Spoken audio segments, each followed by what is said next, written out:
The biggest opportunity for my household in transitioning towards net zero has been getting an electric car that I can charge at home overnight. It's very cheap, it's very convenient, and we love zero tailpipe emission driving.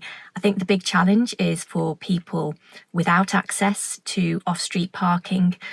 And the big question for me on that is, how does government, industry and the regulator ensure fairness in terms of cost of energy?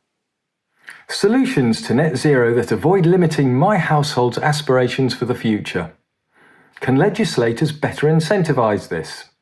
Perhaps more coherently integrating wider life cycle analysis perspectives so the best solutions are the most incentivised.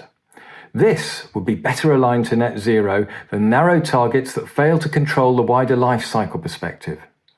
If industries can then come together, innovate, develop and offer these, then as a society we can realise net zero yet be so much more prosperous and secure. My biggest carbon contribution comes from my car. I take the bus as often as I can, but it doesn't always go as frequently as I would need it to, and it doesn't always take me to the right places either. So I do often find myself dependent on my car.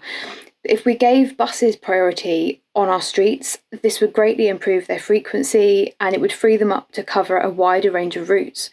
This would enable me to leave my car at home, I could enjoy a stress-free travel option, and I could significantly reduce my carbon footprint. It's really cheap, isn't it, to plug in and drive an electric car?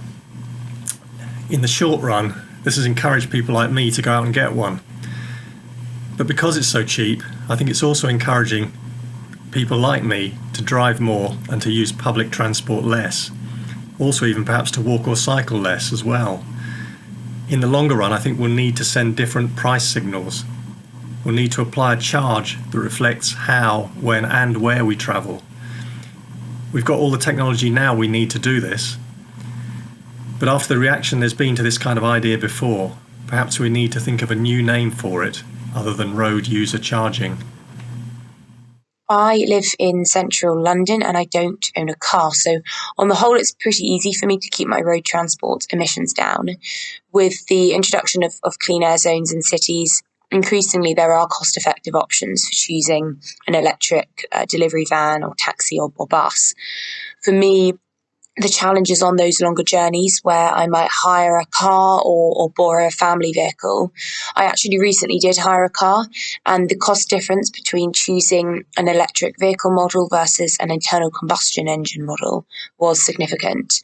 I don't have a lot of disposable income, so the cost difference between the two needs to be minimal if it's going to encourage me to choose an electric vehicle.